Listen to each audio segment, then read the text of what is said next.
혈액 내에 요산의 농도가 높아지면서 네. 요산형 결점이 관절의 연골, 힘줄, 주위 조직에 침착되는 질병입니다. 네. 이러한 현상은 관절의 염증을 유발하여 극심한 통증을 재발하는 재발성 발작을 일으키며 요산염 결정에 의한 통풍 결절이 침착되면서 관절의 변형이나 불구가 발생하게 됩니다.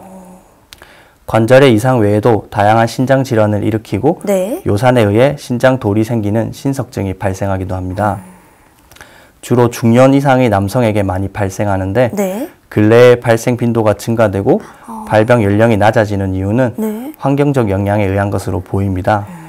여성 환자는 대개 폐경기 이후거나 유전적 소인이 강하거나 신장이 안 좋을 때 주로 생기는 것으로 알고 있습니다. 네, 통풍의 증상들은 좀 단계별로 진전이 되는 형태인데 네. 첫 번째는 이제 무증상성 고요산혈증이라고 볼 수가 있습니다. 네. 특별히 통증이나 발작의 형태가 없는 상태로서 이제 대부분의 사람들은 이제 이 고요산혈증에서 발작이 이루어지지 않는 상태로 그냥 지내게 됩니다. 네. 두 번째는 급성 통풍성 관절염으로 대개 최소한 20년 동안 지속되는 고요산혈증이 지난 후에 이제 통풍 발작이 나타나는 형태인데 네. 가장 특징적인 증상은 매우 고통스러운 관절염의 급성 발작입니다. 그렇군요. 첫 번째 발작은 보통 하나의 관절을 침범하여 전신 증상이 없는 편이지만 그 후에 발생하는 발작들은 여러 관절을 침범하게 되고 열이 동반됩니다. 네. 엄지발가락이 대표적으로 흔하게 침범되는 관절인데요. 그 외에도 사지관절 어디에나 침범이 가능합니다. 급성 통풍 발작은 갑자기 발생하며 보통 밤에 시작됩니다. 네. 침범된 관절은 수시간 이내에 뜨거워지고 붉게 변하며 부어오르고 극심한 통증들이 발생하게 됩니다. 그렇군요. 이제 세 번째로는 간헐기 통풍인데 이거는 통풍 발작과 발작 사이에 증상이 없는 기간을 말합니다. 일부 환자들에게서는 발작이 다시 나타나지 않지만 대부분의 환자들은 6개월에서 2년 사이에 두 번째 발작을 경험하게 됩니다. 발작의 빈도는 치료를 받지 않은 경우 시간이 갈수록 증가하게 되며 나중에는 발작이 급성으로 나타나기보다는 서서히 나타나게 되고 여러 관절을 침범하며 더 심하고 오래 지속되는 경향을 보이게 됩니다. 그렇군요. 네 번째는 이제 만성 결정성 통풍 단계로 다른 종류의 관절염과 유사하게 보시면 됩니다. 네. 첫 발작 후에 통풍 결절이 관찰되기까지는 평균 10년 정도 걸리고요. 20년 후에는 환자들 중 4분의 1에게서 결절이 나타난다고 보시면 됩니다. 통풍 결절은 귓바퀴에서 가장 흔하게 발견되며 손가락, 손, 발가락, 발목, 무릎 등의 비대칭적이고 울퉁불퉁한 덩어리를 형성합니다.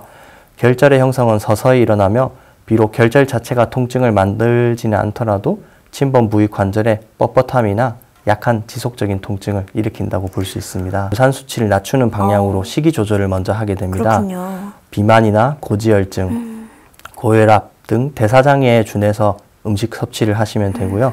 이제 급성 발작이 만약에 생겼다면 안정을 취하시고 신속하게 치료를 시작하는 것이 좋습니다. 네. 비스테로이드 항염제, 스테로이드 등의 약물이 효과적이며 치료를 빠르게 시작할수록 효과도 잘 볼 수 있다고 알려져 있습니다. 그렇군요. 만성화되어 이제 통풍 결절이 관찰되게 되면 항고산요산혈증 약물을 이용하여 조절하면 되는데 네. 이제 요산이 조직에 침착되는 것을 예방할 수 있으며 알루프리놀이나 프로베네시드 등의 요산 배설 촉진제를 사용해서 치료를 시작하게 됩니다. 통풍은 한의학적으로 이제 통비의 범주에 속하는데 네. 이제 통이라는 것은 아프다는 것을 의미하고 네네. 비라는 것은 이제 절이라는 것을 의미합니다. 또 다르게는 이제 백호역절풍이라고 표현을 하는데 네. 이거는 이제 백호가 관자를 지나고 밟고 지나가듯이 그만큼 아프다고 한 것을 네. 이렇게 표현한 단어이고요. 이제 분류를 좀 해보자면 급성 통풍성 관절염은 이제 풍열스평으로 볼 수 있는데 관절의 통증이 극심하고 자결감, 발적, 붓기가 뚜렷하며 관절의 움직임이 부자연스럽게 됩니다. 전신적으로는 이제 발열 증상이 나타나고 땀이 나고 갈증을 느끼며 소변이 누렇고 많은 변을 보는 이런 부차적인 증상들도 같이 나타나게 되고요. 네. 차갑게 하면 통증이 조금 완화되는 것 같지만 증상이 이제 악화되며 가슴이 답답하고 몸이 무거우며 하지 쪽으로도 통증이 심화될 수가 있습니다. 그리고 이제 관절 기형이 나타나는 만성 관절염은 담어 비조형으로 볼 수 있습니다. 네. 관절부의 통증 부위가 고정적이고 부으며 활동이 어렵고 피하에 결절이 생기게 됩니다. 얼굴색은 좀 검은 편이며 가슴 부위에 찌르는 듯한 통증이 있으며 소변을 볼 때 허리가 당기는 것 같은 통증도 동반이 될 수가 있습니다.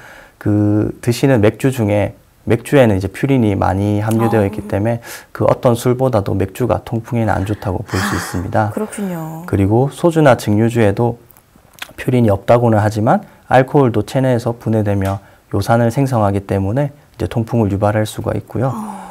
이제 퓨린 함유량이 높은 음식물과 맥주 이외에도 모든 술들은 가려주시는 게 좋고요. 또 이제 그 요산 수치를 음식 조절뿐만 아니고 이제 배설도 자주 시켜주는 것이 좋은데 그러려면 이제 수분 섭취를 많이 하시면 요산 배설이 좀 활발하게 일어난다고 할 수 있습니다. 들이 이제 90%를 네. 차지할 정도로 거의 남성 질환에 가깝게 보여지는데요. 이것은 이제 여성분들에게서 나오는 에스트로겐이라는 호르몬 때문입니다. 그래서 이 에스트로겐은 신장에서 요산 배설을 촉진하기 때문에 이제 비슷하게 음식들을 섭취하더라도 네. 이제 여성분들이 좀 더 안전하다고 볼 수 있는데 근데 이 에스트로겐도 이제 중년을 넘어서면서 네. 폐경기에 가까워지게 되면은 그 에스트로겐 분비가 낮아지기 때문에 이제 이 폐경기가 지나게 되면 남성분들이나 여성분들이나 발병 빈도는 이제 똑같다고 보셔야 됩니다. 그래서 안심하지 마시고 여성분들도 맥주라든지 뭐 고퓨린 음식들을 가려주시는 게 좋다고 볼 수 있습니다.